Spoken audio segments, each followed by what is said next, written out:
Bonjour à tous et bienvenue dans ce journal spécial élection cantonale.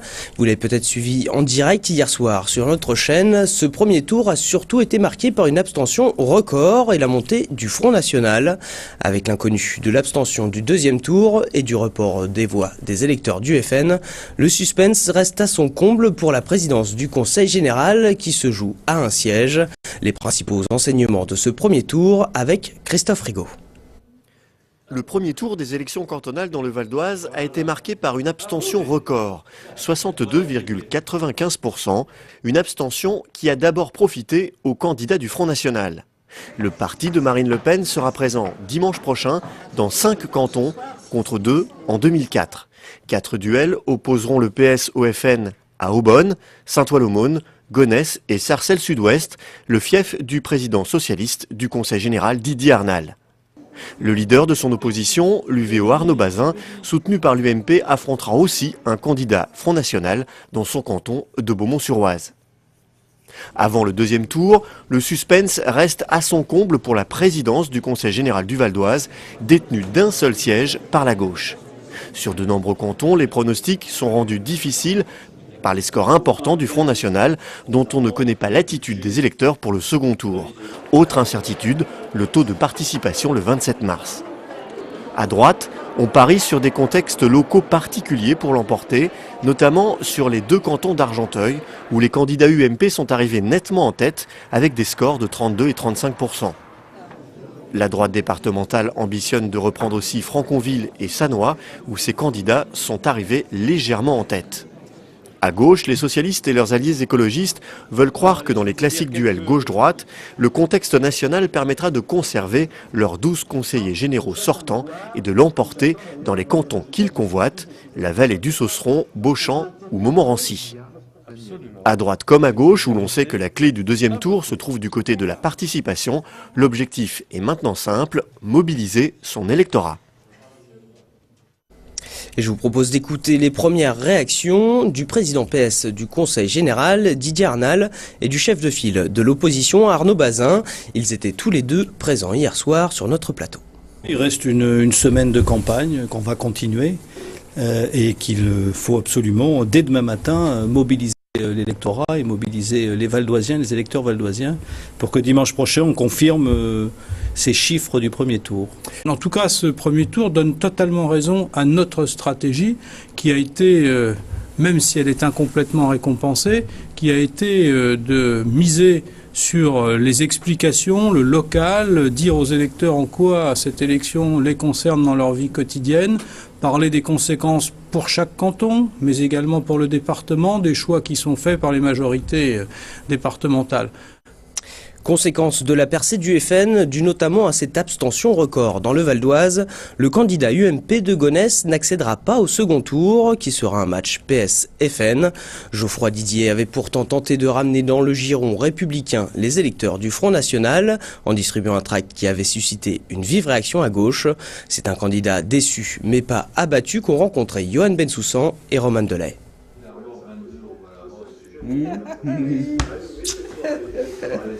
On est une équipe de battants. Vous avez l'air un peu triste, vous voyez, en fait. Ah, c'est normal. C'est normal, c'est le jeu de la démocratie. Il en est ainsi et il faut respecter le choix des électeurs. Ils sont tristes, mais ils sont combatifs, ils sont battants et le combat ne fait que commencer. C'est sûr, hein. Bon. Tu es fatigué aussi. Ah oui. Parce que ça fait plusieurs semaines que je vous épuise. Malgré ces paroles, Geoffroy Didier a bien du mal à remotiver ses militants. Quelques heures après le scrutin et tout juste 16,97% des voix récoltées sur son nom, la défaite est difficile à avaler pour son équipe. Lui se veut plutôt philosophe, il ne regrette rien de la campagne qu'il a menée sur le canton de Gonesse, et notamment l'affaire du tract jugé xénophobe par la gauche. Ce tract n'a naturellement pas été une erreur. Ce tract, je l'assume et je le revendique et je continuerai à le revendiquer. Vous savez, avoir un discours républicain, ce n'est jamais une erreur. Est-ce qu'il a pu faire monter le score du Front National ou pas, selon vous ? Je ne crois pas, non. Non, honnêtement, je pense que le Front National n'a pas besoin de qui que ce soit ou de quoi que ce soit pour monter.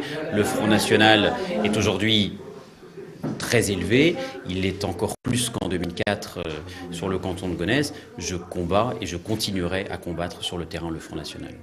Comme en 2004, le même scénario se répète sur Gonesse, un deuxième tour qui oppose PS et Front National. Geoffroy Didier se refuse à choisir. Je me considère comme trop respectueux de mes électeurs pour être propriétaire de leur voix. Les choses sont donc simples. Il n'y aura ni alliance avec le Front National, ni alliance avec le PS. Je combats le Front National sur le terrain et je suis bien loin des valeurs du Parti socialiste. Passé la déception du premier tour, le candidat UMP pense déjà à son avenir politique, toujours sur Gonesse. J'espère. On ne fait que commencer le combat. Donc le combat va continuer jusqu'à ce que le succès que l'on méritera d'avoir soit au rendez-vous. À Argenteuil, où l'on votait dans 2 cantons, les électeurs ont placé l'UMP en tête à l'issue de ce premier tour. Le député Georges Mautron et son ancien adjoint à la ville, Xavier Perica, sont en position de force. Ils seront respectivement opposés à un candidat d'Europe Écologie Les Verts, soutenu par le PS, et un autre adversaire socialiste qui lui est un élu de la mairie. Pour l'emporter, la gauche compte sur une participation plus forte et sur un rassemblement de toute la gauche. Retour sur ces enjeux avec Christophe Aubry. La droite à Argenteuil est de retour. Et même si l'ancien maire d'Argenteuil préfère ne pas parler de revanche, Georges Mautron vient de porter un sérieux coup à la gauche à l'issue du premier tour des cantonales. Battu lors des dernières municipales de 2008, le député UMP est arrivé très largement en tête hier soir avec 35,9% des voix. C'est un score fortement intéressant. On n'a jamais fait ça dans les précédentes années. Mais ça montre bien que la campagne qu'on a menée, qui était une campagne purement locale, a amené les Argenteuilais qui ont bien voulu se déplacer à marquer leur désappointement vis-à-vis de l'équipe municipale actuelle. Il n'en faut pas moins un Georges Mautron pour égratigner la mairie socialiste actuellement en place. Après les résultats de la veille, la campagne a déjà repris ses droits, en témoigne ce tract contre la municipalité distribué dès 7h du matin. Un document qui vise en réalité cet homme, Michel Vampouille, arrivé en seconde position avec 19,6% des suffrages. Le candidat d'Europe Écologie Les Verts, soutenu par le PS, a du mal à exister. Venu d'Auvers-sur-Oise pour conquérir le canton, ses adversaires n'ont cessé de dénoncer son parachutage. Aujourd'hui, il veut mobiliser les abstentionnistes.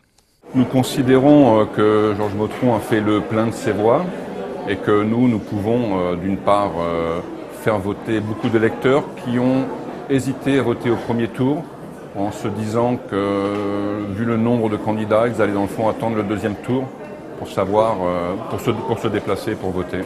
L'autre grand gagnant de ce premier tour, c'est Xavier Perica. Sur le canton d'Argenteuil-Ouest, le candidat UMP remporte 32,6% des voix. Ce dernier fait un peu mieux qu'en 2004, où il était déjà présent. Là encore, on retrouve la même stratégie entre les 2 tours, à croire que les cantonales ont laissé place aux municipales. Nous ne voulons pas que la politique municipale soit exportée dans le département du Val d'Oise et c'est la raison pour laquelle nous attirons l'attention des électeurs sur le fait que nous ne souhaitons pas en fait étendre cette politique municipale que nous jugeons néfaste, que les Argenteuillais nous disent également néfaste pour Argenteuil au département du Val d'Oise. Le candidat de la mairie dont ne veut pas Xavier Perica, c'est Nicolas Boujard. Le socialiste en charge de la sécurité à Argenteuil est arrivé deuxième à la suite du premier tour. Avec 23% des voix, il se dit confiant. Selon lui, les réserves de voix à gauche sont encore suffisamment importantes. Il ne craint pas non plus les attaques de la droite et sur le terrain municipal, il renvoie la balle à son adversaire. Pendant 7 ans, ils ont eu les leviers de la ville et quel est leur bilan ? 96% d'emprunts toxiques, un candidat sur le canton ouest qui était référent de ce quartier qui n'a absolument rien fait pendant 7 ans, d'accord, et qui se targue aujourd'hui de vouloir remunicipaliser le débat. Cela n'est pas si. Ce sont donc des duels classiques entre la droite et la gauche qui auront lieu dimanche prochain. Une participation plus importante est attendue. Quant au report des voix du Front National, difficile de dire à qui elles profiteront. Sur les 2 cantons, le parti de Marine Le Pen totalise une moyenne de 17%. C'est 2 points de mieux qu'au niveau national. Direction le canton de Garges-les-Gonesse-Est maintenant où ce premier tour était la revanche de l'élection municipale de 2008 pour 4 candidats. Résultat, le conseiller général sortant Hussein Mokhtari distance légèrement son rival, le maire UMP de Garges, Maurice Lefebvre. Plus de détails avec Johan Bensoussan. Nous, on n'est pas au champagne, on est à l'Arangina ici. Bon, les amis, camarades, chers amis, il nous reste une semaine, et dans une semaine, j'espère qu'on lèvera le verre de la victoire pour Garges, pour ses habitants et pour le Val d'Oise. Merci. Il est un peu plus de 23 heures au QG d'Hussein Mokhtari et c'est le seul endroit de la ville où les sourires se lisent sur les visages. Avec 33,39% des suffrages, le conseiller général sortant socialiste Hussein Mokhtari est en tête du premier tour avec une courte avance, 70 voix de plus que le maire UMP Maurice Lefebvre. C'est le représentant de Sarkozy à Garges-les-Gonesse et les Gargeois et les Bonneuilleux ont dit non à Sarkozy, non à sa politique, parce qu'au quotidien, il souffre. Il a beau afficher la rénovation urbaine, la transformation de la ville, derrière, il y a des hommes et des femmes, et il souffre au quotidien. Mais ça, Maurice Lefebvre ne veut pas le voir, il ne veut surtout pas l'entendre. Et j'espère que dimanche prochain, les Gargeois lui feront entendre fortement. Quelques heures plus tôt en mairie, l'ambiance est beaucoup plus calme. Seule une petite vingtaine de personnes est venue écouter les résultats. Parmi elles, le candidat UMP Maurice Lefebvre, une brève apparition de 3 minutes, avec la mine des mauvais jours. Monsieur Lefebvre, 920 voix. Monsieur Mokhtari, 982 voix. Je vous souhaite à tous une bonne soirée et je vous dis à dimanche prochain. Merci.